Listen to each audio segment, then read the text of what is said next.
आप सभी सुधी श्रोताओं को सादर जय माता जी की।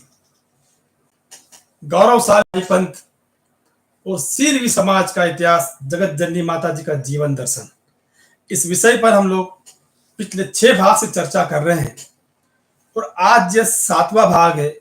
बहुत महत्वपूर्ण भाग है ये, और यह यूं कहे कि पूरे आई पंथ का यह आधार है, यह नींव का पत्थर है जिस पर पूरा आई पंथ का ताना बाना जो है माता जी ने रखा है, उस पर आज चर्चा करना है। और वह विषय है बेल के 11 नियम। बहुत महत्वपूर्ण विषय है, बहुत महत्वपूर्ण विषय में चर्चा कर रहे हैं हम लोग। सिंपल सादी बात है, ये प्रत्येक धर्म में होता है। हर धर्म में उसके चलाने वालों के द्वारा जीवन को जीने के लिए कि मैं कैसे श्रेष्ठ जीवन जीऊं, कैसे उत्तम जीवन जीऊं, कैसे मेरे बच्चे मेरी बातें माने, कैसे मेरा परिवार का सामाजिक, सांस्कृतिक और आर्थिक रूप से विकास हो। हर धर्म में इन बातों को बताया गया है और बड़े बड़े ग्रंथ इस पर लिखे गए हैं। आप जैन धर्म की बात करें तो कई ग्रंथों को आपको पढ़ना पड़ता है, तब जाके यह ज्ञान प्राप्त होता है। अहिंसा परमो धर्म की बात जैन धर्म करता है। गौतम बुद्ध ने पंचशील का सिद्धांत दिया, जिस पर की चल करके आप अपने जीवन को शेष कर सकते हैं। सिख धर्म में ऐसी व्यवस्था है, ईसाई धर्म में ऐसी व्यवस्था है। प्रत्येक धर्म के धर्म को चलाने वालों के द्वारा कई ग्रंथों के रूप में इन बातों को लिखा गया है और उन धर्मों में उन ग्रंथों को या तो पढ़ना पड़ता है या मनुष्यों के द्वारा उसको समझना पड़ता है कि यार करना कैसा है, जीवन को श्रेष्ठ कैसे करें। तो मेरे यहां क्या है, हमारे यहां माता जी ने इन सब धर्मों का सब ग्रंथों के सार के रूप में 11 नियम बताए हैं। आप हम सब लोग भागवत सुनते हैं, विष्णु पुराण सुनते हैं, शिव पुराण सुनते हैं, श्रीमद् भागवत सुनते हैं, रामायण सुनते हैं। उन ग्रंथों का अगर निचोड़ निकाला जाए, सब धर्मों की अच्छी बातों का सार अगर निकाला जाए और किसी को यह कहा जाए कि इस निचोड़ को आप एक पेज पर लिख दीजिए, तो जो वह लिखा जाएगा वैसा के वैसा ही इन 11 नियमों में मेरे माता जी ने आज से 600 वर्ष पहले लिखा था, बोला था या प्रतिपादित किया था। और 600 वर्ष पहले जिन बातों को माता जी ने कहा था, बताया था कि ऐसे ऐसे चल के आप जीवन को श्रेष्ठ और उत्तम कर सकते हो, वे बातें 600 वर्षों के बाद आज भी इस पूंजीवादी आधुनिक युग में टेक्नोलॉजी के इतने एडवांसमेंट के बाद भी उतनी ही प्रासंगिक है, उतनी ही उपयोगिक है जैसे पहले थी। उन बातों की उपयोगिता में, प्रासंगिकता में कोई अंतर नहीं आया है। इतनी सहज, सरल और सार गर्भित बातें माता जी ने कही है। तो क्या वे बेल के 11 नियम हैं, इस पर बात करें। हम पिछले 6 भाग से चर्चा कर रहे हैं, यह 7वां भाग है। जो भाई आज नए जुड़े हैं उनसे निवेदन है कि पिछले 6 भाग को अवश्य सुने या देखें, जिससे कि आपको विषय की पूरी जानकारी प्राप्त हो सके। आगे 2 भाग और होंगे, कुल 9 भाग है। आगे आपको इसकी लिंक मिलती रहे, सूचना मिलती रहे, इस हेतु मेरे चैनल सीए भगवान लचेटा को आप सब्सक्राइब अवश्य करें। बात शुरू करते हैं बेल के 11 नियम। ये बेल कैसे बनी, इसका प्रादुर्भाव कैसे हुआ, हम लोगों ने भाग 3 में विस्तार से देखा हुआ है। अब इन नियमों की बात करें। पहला नियम होता है प्रथम झूठ तजो भाई। कितनी सरल साधारण सी बात माता जी ने बताई है कि झूठ आपको नहीं बोलना है। साच बराबर तप नहीं और झूठ बराबर पाप नहीं। जाके हृदय साच, वाके हृदय आप। यानी ईश्वर यह कहता है कि जिसके हृदय में सत्य होता है उसके हृदय में मैं स्वयं विराजमान होता हूं। तो कितनी बड़ी बात है। आज वर्तमान में प्रत्येक माता पिता, चाहे माता पिता हो कि चाहे स्कूल के अध्यापक हो, हर व्यक्ति किसी बच्चा या बच्ची को पहली जो शिक्षा देते हैं वह होती है कि भैया आपको झूठ नहीं बोलना है। प्रथम शिक्षा किसी भी बच्चे को दी जाने वाली माता पिता घर में देते हैं, भाई झूठ नहीं बोलना अपना। पर हम जब ये शिक्षा देते हैं उस समय हम एक बात नहीं करते हैं, हम उस 11 गांठ वाली बेल को उस बच्चे के हाथ में बांधते नहीं है और ये बोलते नहीं है कि बेटा या बेटी ये पहली गांठ जो लगी हुई है, इस गांठ का मतलब है कि आपको हमेशा सत्य बोलना है, झूठ नहीं बोलना है। और ये ऐसी वैसी बात नहीं है, ये मेरे धर्म का हिस्सा है। ऐसा काम हम लोग नहीं करते हैं। हम कितने लोग बेल बांधते हैं, हाँ तो कितने बेल बांधते हैं, इस पर चर्चा होना चाहिए। तो कितनी सहज और सरल बात माता जी ने बोली है कि प्रथम झूठ तजो भाई, झूठ हमको नहीं बोलना है। अगर आप देखो, जब जब झूठ बोला जाता है तो झूठ को सत्य करने के लिए फिर झूठ बोला जाता है, और ये काल चक्र चलता रहता है। इसलिए जीवन में पारदर्शी रहें, सत्य के साथ रहें और झूठ नहीं बोले। दूसरा नियम माता जी ने बताया, दूजो मद मास छुड़ाई। देखो, आप बात समझो इसको कि वर्तमान का जो दौर है, आज प्रत्येक धर्म के धर्माचार्यों द्वारा, मनीषियों और विद्वानों के द्वारा, सरकारों के द्वारा भी कई प्रकार के आयोजन और प्रायोजन किए जाते हैं कि समाज के युवा हो के बुजुर्ग हो, कोई भी हो कि बच्चे हो, शराब का सेवन न करे, नशे का सेवन न करे और मांस का सेवन न करे।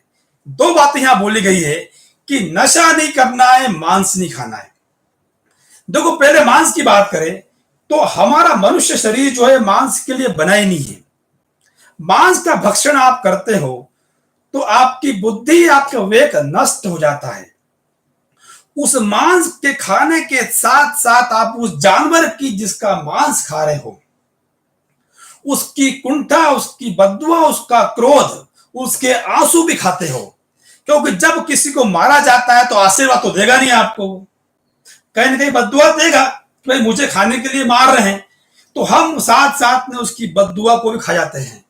और फिर जैसा खाते हैं, बात हमारे कही गई है कि जेरो खाए अन्न वेरो बड़ा मन, और जेरो पीवा पानी वेरी निकले वाणी।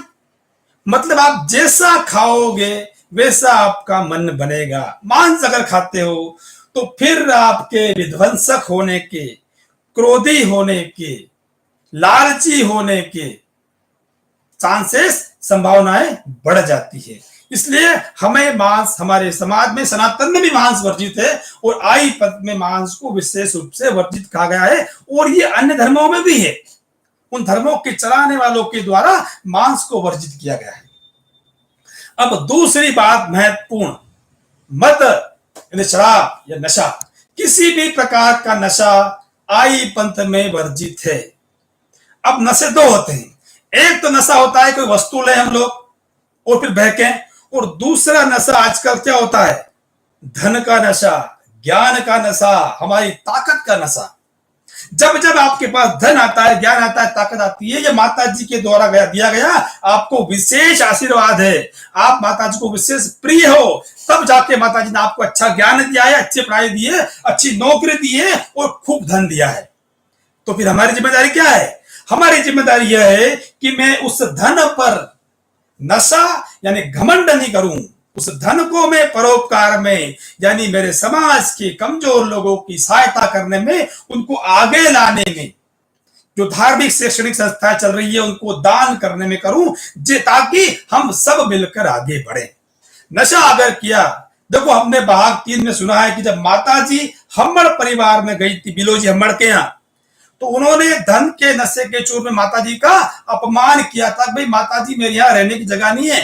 तब माता जी ने क्या कहा था कि सुन रे बिलो, धन री गतिया वे तीन, या तो भोगो या धर्म करो, दान करो, के जासे छीन। अगर आप उसको भोगते नहीं हो अच्छे कामों में, आप दान उसको नहीं करते हो, तो फिर उसके नष्ट होने का, छीनने का, खत्म होने का खतरा बना रहता है।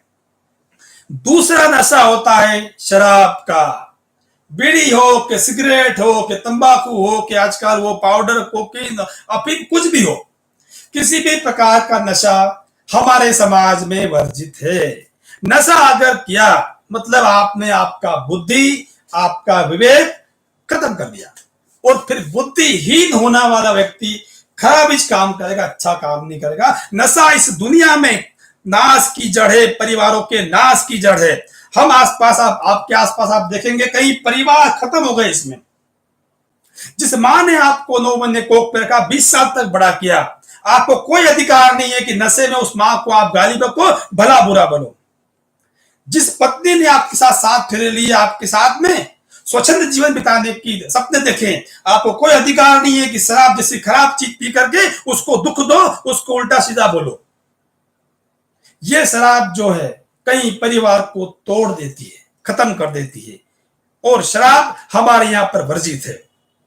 परंतु समस्या क्या है, हम हमारे बच्चों को बचपन में, देखो बात फिर वही है कि हम वो 11 गांठ वाली बेल बचपन में बच्चों के हाथ में बांधते नहीं है।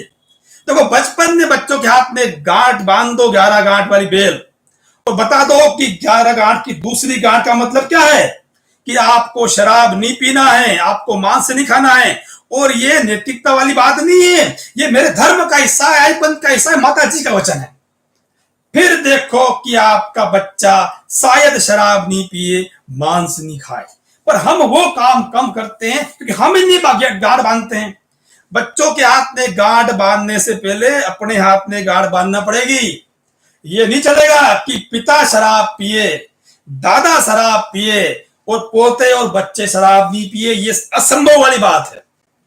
आप अगर शराब पियोगे, आप चोरी छुपे पियो, घर के बाहर पियो, कभी कभी पियो, त्योहार पे पियो, ये बीमारी एक बार आपके पास में आई, आप कभी कभी पियोगे, आपके आने वाली संतान रोज पिएगी।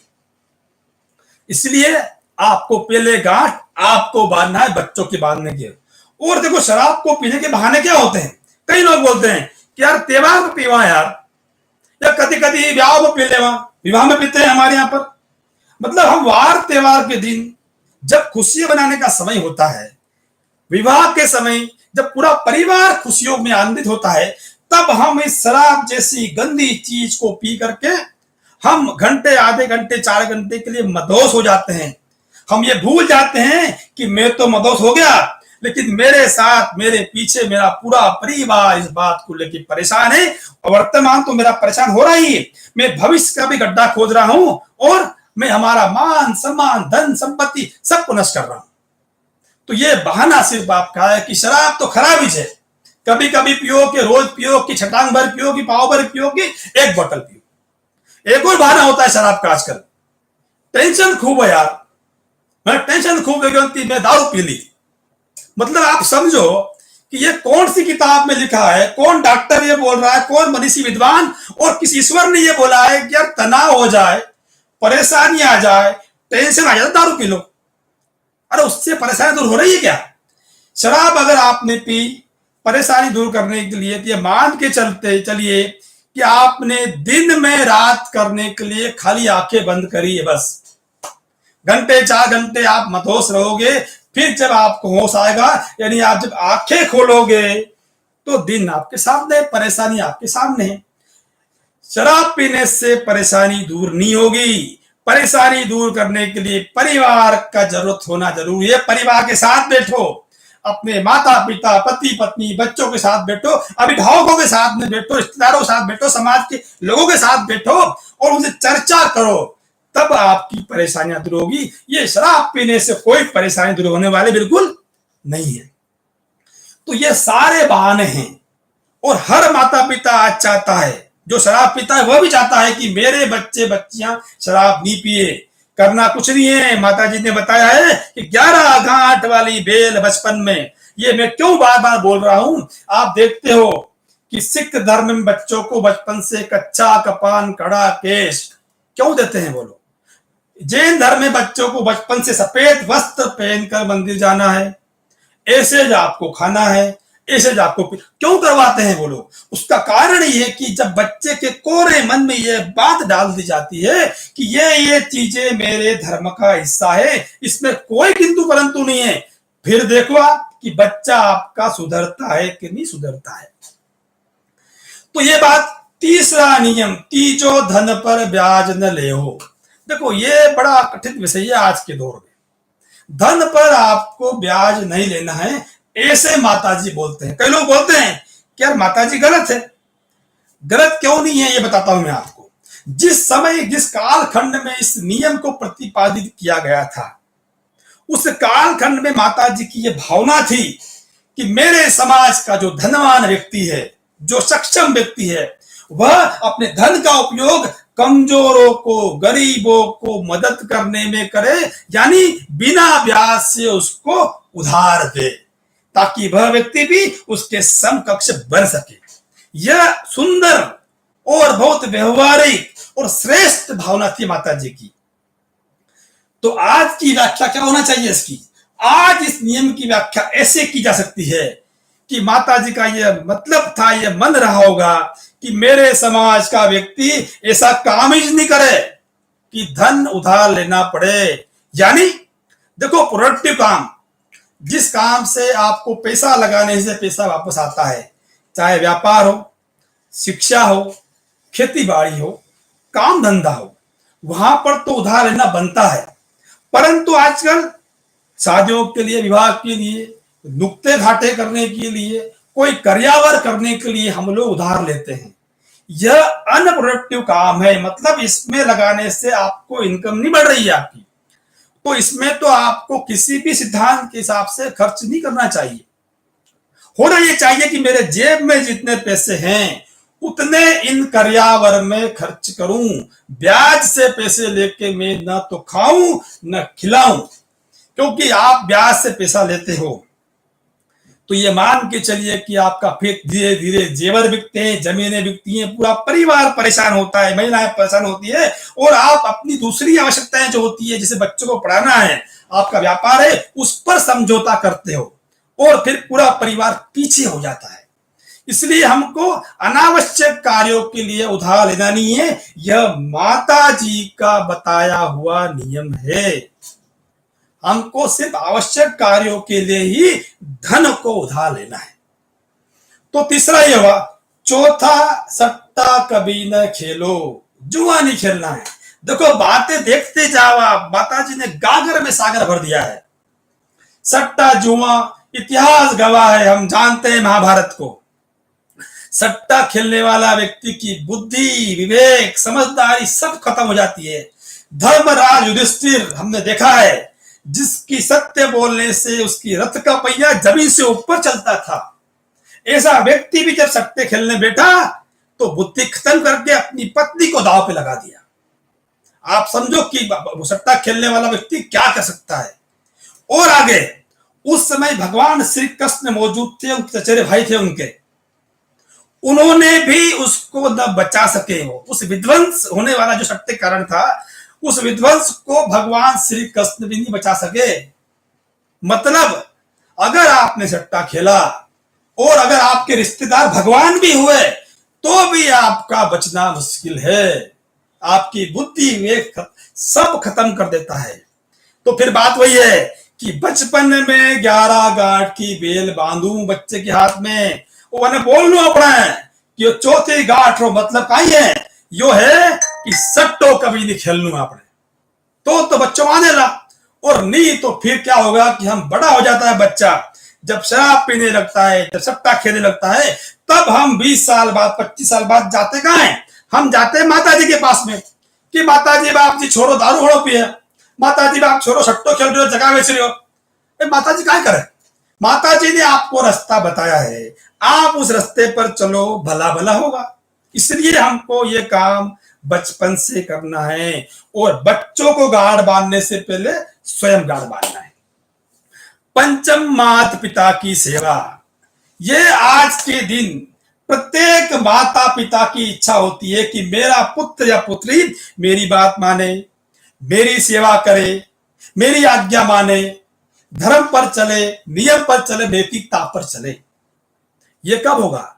ये तब होगा जब उस बच्चों को बचपन में गांठ 11 की बेल बांध दे और उसको बताओ कि 5वीं गांठ का मतलब। देखो, हमारे धर्म में, आई पंथ में बच्चे माता पिता की बात माने बिना प्रश्न के। यह बच्चे की इच्छा पर निर्भर नहीं है, ये मेरे धर्म का हिस्सा है, यह मानना है, इसमें प्रश्न किंतु परंतु बिल्कुल नहीं है। शराब नहीं पीना ये धर्म का हिस्सा है, सट्टा नहीं खेलना धर्म का हिस्सा है। परंतु ये कब होगा? जब ट्रेनिंग बचपन से दी जाएगी, जैसे अन्य धर्मों में होता है। ऐसा नहीं चलेगा कि आप बचपन में कुछ भी करो और बाद में फिर माता जी को, गुरुओं को दोष दो। छठे, अभ्यागत हो देवा। छठा नियम, अभ्यागत हो देवा। देखो माता जी ने हर बात का ध्यान रखा है। अभ्यागत यानी जो कमजोर, बेसहारा, अपंग, कोई भी व्यक्ति समाज में ऐसा है कि इसका कोई सहारा नहीं है, जो कमजोर है आर्थिक रूप से, ज्ञान के रूप से, शक्ति के रूप से, जो अपंग है, उसको आपको सहारा देना है। यह माता जी का आदेश है और ये मेरे धर्म का हिस्सा है। ये आपकी इच्छा पर निर्भर नहीं है, क्योंकि माता जी बोलती है कि मैंने आपको अतिरिक्त धन, अतिरिक्त ज्ञान दिया इसलिए है कि आप इसको ऐसे लोगों में खर्च करो जहां पर इसकी जरूरत है। तो हमारे यहां पर स्वयं के लिए जीना नहीं है। मैंने पहले बोला था कि स्वयं के लिए तो जानवर जीते हैं, वे भी अपने बच्चों का पेट पालते हैं। जीना तो इंसान का वही है कि जो स्वयं के साथ साथ समाज के लिए जिए, परिवार के कमजोरों के लिए जिए, अड़ोसी पड़ोसी के लिए जिए, जो कमजोर आपको दिए उसके लिए आप जियो, और फिर देखो कि कैसे माता जी का आपको भर भर के आशीर्वाद प्राप्त होता है। देखो ईश्वर के एक बहुत सुंदर लाइन हम आप लोगों ने सुनी होगी। ईश्वर यह कहता है कि तू तेरे काम में है तो मैं मेरे काम में हूं, और तू मेरे काम में है तो मैं तेरे काम में हूं। यानी ईश्वर ने यह कहा, ईश्वर की इच्छा है, यह मनोकामना है कि मनुष्य अगर ईश्वर के काम में है, यानी परोपकार में है, समाज सेवा में है, तो ईश्वर उसके काम करते हैं। और अगर इस मनुष्य स्वयं के काम में, भाई मैं मेरा करूं, मेरे बच्चों का करूं, तो ईश्वर बोलता है तुम तुम्हारा कर रहे हो तो मैं मेरा कर रहा हूं, तो चिंता वाली बात ही नहीं है। इसलिए इसको समझने की जरूरत है। सात गुरु की आज्ञा पालो। देखो गुरु का दर्जा जो होता है, किसी भी समाज में, पंथ में सर्वश्रेष्ठ व्यक्ति होते हैं। वे समाज के मार्गदर्शक होते हैं, संरक्षक होते हैं, पोषण करने वाले होते हैं, प्रेरणा के स्रोत होते हैं, आशीर्वाद दाता होते हैं। करुणा और प्रेरणा उनसे मिलती रहती है। हम खुशकिस्मत हैं, 19वें गुरु के रूप में हमारे साथ दीवान माधव सिंह जी विराजमान है, और उनकी प्रेरणा, उनकी करुणा, उनका वात्सल्य, उनका आशीर्वाद हमें हमेशा मिलता रहता है। कई धर्मों में गुरु की वाणी को सर्वश्रेष्ठ कहा गया है। हम छोटी छोटी बातों पर, गुरु अगर आपको बोल रहा है, उन्होंने अगर को खराब भी बोला है, तो उस खराब में भी उनका आपका हित छुपा होगा। यह आपको आज नहीं मालूम पड़ेगा, यह आपको समय के साथ मालूम पड़ेगा। गुरु कुमार शिष्य कुम, गड़ गड़ काड़े खोट, अंतर हाथ सहार दे, बाहर मारे चोट। वो गुरु ही क्या जो चोट नहीं मारे, और वो शिष्य ही क्या जो गुरु की चोट को सहन नहीं करे। गुरु की चोट सहन करोगे तो मटका बन जाएगा, नहीं तो मिट्टी रह जाओगे। यानी गुरु की कोई भी बात अकारी नहीं होती है, हमारे अहित के लिए नहीं होती है।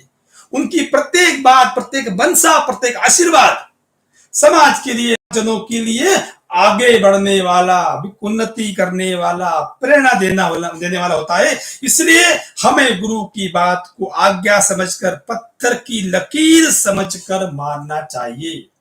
यह माता जी का वचन है, और गुरु की स्थापना हमारे यहाँ पर की हुई है। भाग 3 में हमने देखा है कि किस तरह से हमारे यहाँ पर गुरु पद की स्थापना की गई थी। 8 पर हित मार्ग चालो, दूसरों का हित जो है उसमें चलना है। अभी अपन ने चर्चा करी है। अरण्य कांड रामायण हम लोग सुनी है। अरण्य कांड का दोहा 30 और 5वीं चौपाई है उसमें, पर हित बस जिनके मन माही। राम जी कहते हैं कि तिन कहूं जग दुर्लभ कछु नाही। यानी उस समय की बात है, जटायु ने जब माता सीता को रावण से बचाने का प्रयास किया था और घायल हो गए थे, तो राम जी जब सीता को ढूंढते हुए पहुंचे तो जटायु ने उनको रावण का पता दिया और मरणासन स्थिति में थे। तो प्रभु ने कहा कि मैं चाहो तो आपको जान दे दूं। तो जटायु ने बोला कि प्रभु जी का करूंगा क्या, मैं आपके हाथों में, आपके हाथों से मरूंगा तो स्वर्ग पहुंचूंगा, आपके धाम पहुंचूंगा। तो तुलसीदास जी लिखते हैं कि जिसके मन में परहित है, परहित बस जिनके मन माही। परहित अगर आपके मन में भी आ गया है तो भगवान आपसे प्रसन्न है, और ऐसे व्यक्ति के लिए इस जग में, इस दुनिया में दुर्लभ कुछ नहीं है। इसलिए हमको दूसरों का हित हमेशा ध्यान में रखना चाहिए। और फिर क्या होता है कि दूसरों का हित करते हैं, और दूसरों का हित करने वाला व्यक्ति अपना काम नहीं कर रहा होता है, वह ईश्वर का काम कर रहा होता है। और ईश्वर का काम हम जब करते हैं तो उन्नति ही उन्नति है। तो फिर बात यह है कि बच्चों के हाथों में 11 गांठ की बेल बांधो कि बच्चा हमारा आगे बढ़कर हमारा हित करे, समाज का हित करे, बच्चों का हित करे।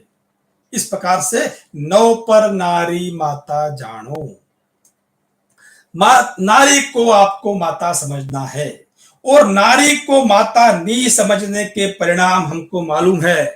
रामायण का युद्ध कारण सिर्फ नारी का अपमान, महाभारत का युद्ध कारण सिर्फ नारी का अपमान। वो इतिहास भरा पड़ा है, जब जब युद्ध हुए हैं अधिकतर जगह नारी का अपमान, नारी की प्रताड़ना या नारी की कामना ही रहा है, और ये बड़ी बीमारी है आजकल। तो हमारा बच्चा नारी को माता समझे और इस दुष्चक्र में नहीं पड़े, अपने आप को बर्बाद नहीं करे, अपने कैरियर को खराब नहीं करे इन चक्करों में पड़ करके। इसलिए आपको बचपन से उसको ये सीख देना पड़ेगी कि गांठ जो थर हाथ में बांधेली है, नवरो नियम का ही है कि नौ में नारी माता जानो। तब तो बच्चा बड़ा होकर के इस सिद्धांत के हिसाब से चलेगा और अपने जीवन को शेष बनाएगा। क्योंकि जब जब हम स्त्री के मोह में आते हैं, उससे आसक्त होते हैं, तब तब हम दूसरी चीजों को, हमारे कैरियर को भूल जाते हैं। और आज कई युवा ये कर रहे हैं। और युवा अपने कैरियर पर ध्यान दें, अपने भविष्य पर ध्यान दें और इस बुराई में नहीं पड़े। इसलिए यह गांठ आपको बचपन में उसके हाथ में बांधना चाहिए, तब तो यह बात बनेगी।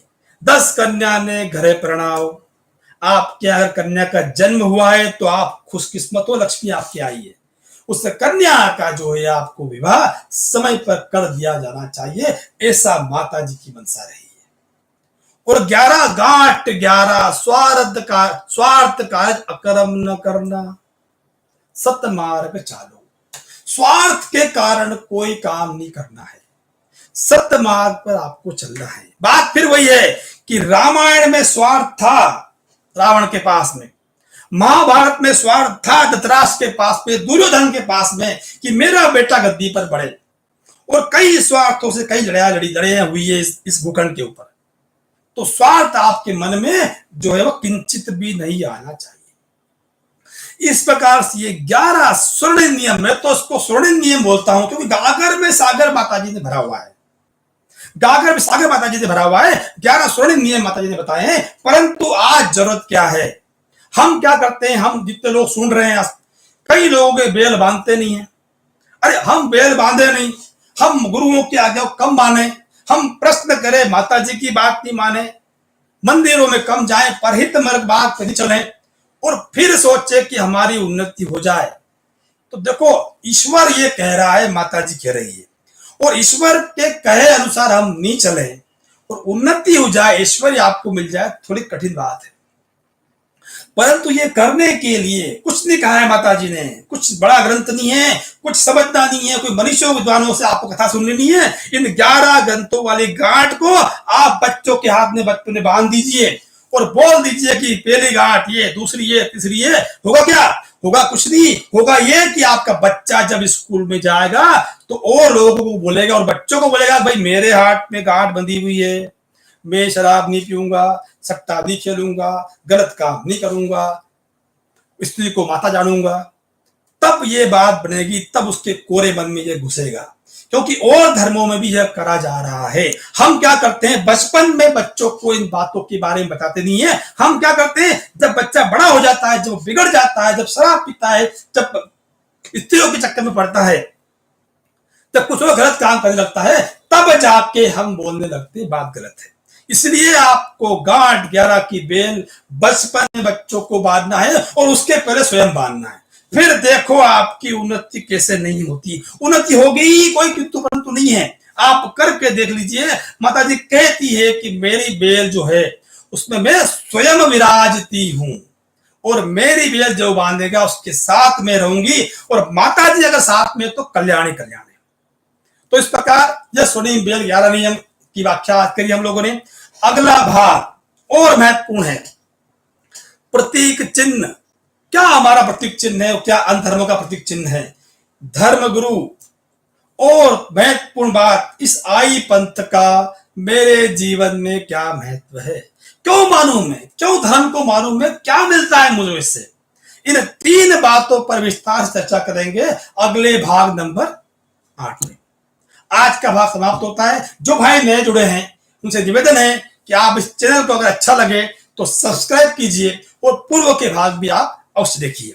जगत जननी माता जी करे आप सभी सुखी हो, संपन्न हो और सबका भला हो और सब मिलकर हम आई पंथ को सर्वश्रेष्ठ पंथ बनाएं। जय माता जी की।